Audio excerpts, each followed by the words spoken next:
Shalom Uvracha, aujourd'hui, le passage du premier Sivan. Perek Nun Gimel, 53e chapitre. Vehine, voici, Kshaya Bait Rishon Kayam, lorsque le premier temple existait, Shebo Haya Aaron Ve'aluchot, où dans ce temple se trouvait l'étable de la loi, ainsi que le Aaron, le tabernacle, Bebet Kocha Kodashim, dans le Saint des Saints, Haïta Shrina, alors la Shrina, la présence divine, Shi Malchut de Hatzilut, dont celle-ci est Malchut de Hatzilut, le royaume, la royauté de Hatzilut, comme on a expliqué dans les prakim précédents, que Malchut de Hatzilut est appelé Shrina. Pourquoi Shrina? Shrina veut dire révélation. Et le niveau qui se révèle, le premier niveau qui se révèle et qui est en lien avec les mondes et qui influence les mondes de manière révélée, c'est le niveau de Malchut de Hatzilut, alors que bien que la première révélation fut déjà dans Chochma Bina de Hatzilut, mais ils sont tout de même encore trop élevés pour pouvoir s'investir dans les mondes. Donc la révélation réelle, c'est celle qui est celle de Malchut de Hatzilut. Donc on appelle la Shrina. Donc à partir de là, c'est Malchut de Hatzilut qui va se révéler, qui va influencer, qui va descendre dans chaque monde et chaque niveau, chaque Malchut de chaque monde, pour pouvoir investir la vitalité et les faire vivre. Donc, lorsqu'on dit Shrina, c'est Malchut de Hatzilut qui se trouve de partout, dans chaque niveau. Shehi Bichinat Gilui Or Ensof Baruch Hu. Donc, Malchut de Hatzilut, c'est quoi? C'est le niveau de la révélation de l'infini béni, car tout provient du Ensof. Lorsqu'on va pouvoir dire, voilà le Ensof, bien que la révélation n'est pas Ensof, mais ça provient du Ensof. Donc, c'est la révélation du Ensof. Shorasham, donc elle réside là-bas, au Milubeshet, elle est habillée, Ba'aseret Adibro, dans les 10 paroles, Beyeter Sed, Beyeter Oz, avec beaucoup plus de force et beaucoup plus de vigueur, Begiluira Ve'atsum, par une révélation grande et puissante, Yoter Megiluya Bechalot Koche Kadashim Shelemala, beaucoup plus révélée que dans les palais du Saint des Saints, dans les mondes supérieurs, Ba'olamot Haïlonim, dans les mondes supérieurs. Donc, nous avons expliqué que la Shrina se révèle dans chaque monde, dans le Kodesh HaKodashim de chaque monde. Le Kodesh HaKodashim de chaque monde, c'est la Chochma Binadat. Donc, Chochma Binadat de Bria, Chochma Binadat de Yetzira, Chochma Binadat d'Asiya Rouchanit. Maintenant, l'Admour Hazaken nous fait une grande révélation, que la révélation de la Shrina qui se trouvait dans le Kodesh HaKodashim, ici-bas sur terre, dans les tables de la loi et donc dans l'enceinte même du Kodesh HaKodashim, provenait cette révélation non pas de la révélation qui se trouvait dans le monde de Asiya, mais de la révélation qui se trouvait dans le monde de Bria. Donc elle sautait le monde de Yetzira, elle sautait le monde de Asiya spirituel, et de Bria directement, elle accédait dans le Saint des Saints. Donc c'est une révélation qui était très très très puissante, car c'était quelque chose hors du normal, car le normal, c'est l'enchaînement d'un niveau à un niveau à un niveau, alors que là, la Shrina, elle descendait directement de Bria, elle sautait Yetzira, Asiya Rouchanit aussi, elle sautait, et elle arrivait directement, physiquement, sur le Kodesh HaKodashim, dans le Beth Amikdash. Donc sa révélation était très très puissante, et l'Admour Hazaken nous a expliqué pourquoi. Qui a Seret Adibrot, car les 10 paroles, Hen Klalut Torah, sont de manière générale la généralité, le total, toute la Torah est comme dans une carte mémoire. Tout est dans les 10 paroles. Pourquoi Hachem a dit 10 paroles alors que tu nous as donné toute une Torah, ne nous a pas donné 10 paroles? Alors quel est le sens des 10 paroles? En effet, dans les 10 paroles, c'est comme une carte mémoire. Et comme Rabbi Saadia Gaon, il explique, il donne de manière détaillée, mais de manière générale, tout est concentré dans les 10 paroles, la Aseret Adibrot. Donc la Aseret Adibrot, c'est la globalité, la généralité de toute la Torah, des Nafka Migo Chochma Ila. La Torah descend d'où? De Chochma Ila, de la Chochma suprême. C'est-à-dire la Chochma de Hatzilut. C'est la source, c'est la Torah. La Torah, comme elle se trouve à son origine, c'est quoi? C'est la connaissance de Hachem. C'est la Chochma supérieure de Hatzilut, qui est bien plus élevée que la Shrina. C'est-à-dire que Malchut de Hatzilut, car Malchut de Hatzilut reste toujours Malchut, le dernier niveau de Hatzilut. Alors que la Torah, c'est la Chochma de Hatzilut. Elle dépasse, c'est le premier niveau de Hatzilut. Et c'est de Chochma de Hatzilut où se trouve la Torah. Donc c'est de là-bas où la Torah elle prévient, elle est beaucoup plus élevée que le monde révélé. Le monde révélé, encore une fois, c'est quoi? C'est la Shrina. On l'appelle encore un autre D'une autre manière, on la caractérise par le monde révélé parce que c'est elle qui révèle le Ensof. Donc elle est beaucoup plus élevée que le monde révélé.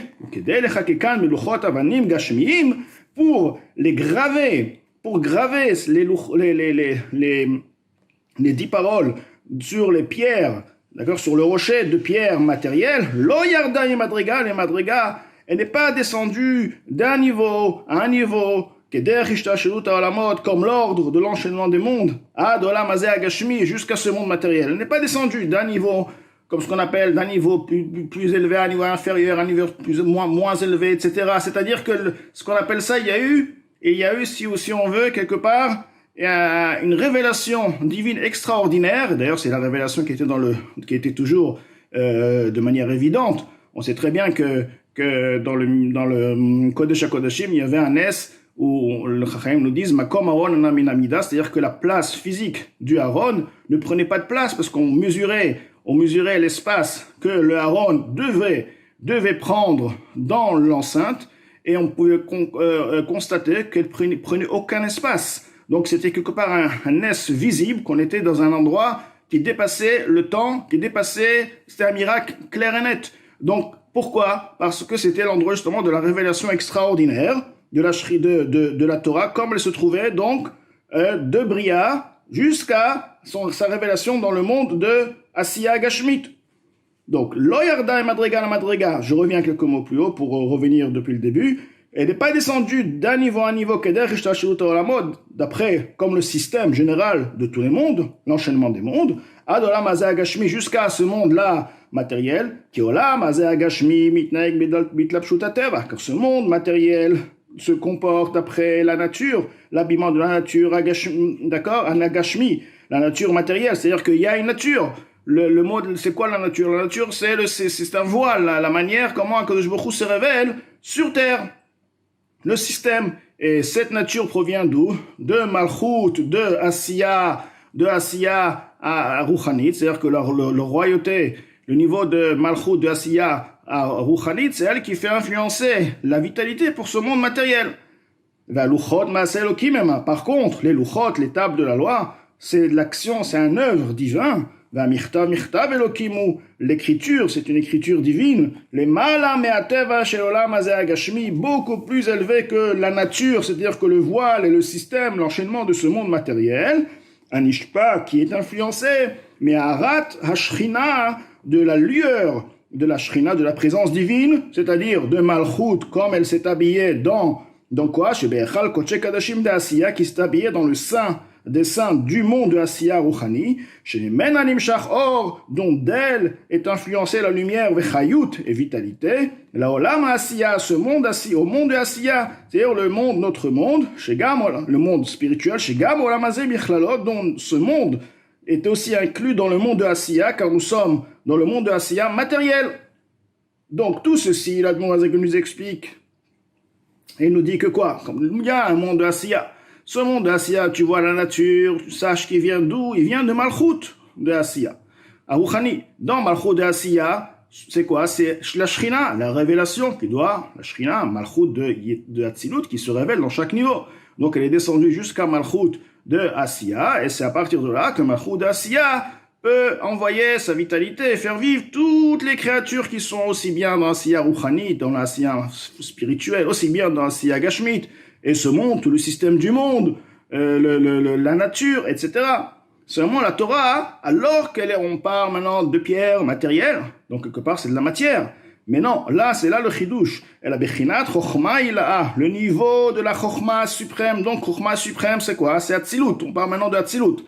De Hatzilut, chez Iklalut Torah, qui est la globalité, la généralité de la Torah, chez Be'aseret HaDibrot, qui se trouve dans les 10 paroles. Donc, c'est la chokhma de Hatzilut, qui se trouve dans les 10 paroles. Parce que dans les 10 paroles, nous avons concentré c'est comme une carte mémoire, nous avons dans ces 10 paroles, toute la Torah se trouve dans les 10 paroles. Nitlapsha bemalchut de Hatzilut, c'est investi, c'est habillé dans Malchut de Hatzilut, ou de Bria Levadan et de Bria seul. Donc, on dit encore une fois que la Chokhma suprême est descendue. La Chokhma, c'est quoi ? C'est la Torah. La Torah, comme elle se trouve dans les 10 paroles. Donc, cette Torah-là, comme elle est dans Chokhma d'Hatzilut, à son origine, elle est descendue, elle s'est habillée d'abord dans Malchut de Hatzilut, donc la royauté de Hatzilut, toujours dans le même monde, mais le dernier niveau, donc Malchut de Hatzilut. Par la suite, elle est sortie, elle est partie dans le monde de Bria, donc c'est le monde inférieur. Vehen, dans le monde donc de Bria, le monde inférieur de Malchut de Bria, Vehen levadan, et c'est eux seuls, Hamyuchadot bor ensof shebetochan, qui sont unifiés avec la lumière infinie, c'est-à-dire Ensof, qui se trouve à l'intérieur d'eux. Hen anikraot beshem Shechina, c'est eux qui s'appellent par le nom de Shechina. Donc on dit la Shechina réside au Beth Amikdash. La Shechina, oui, c'est Malchut de Hatzilut effectivement.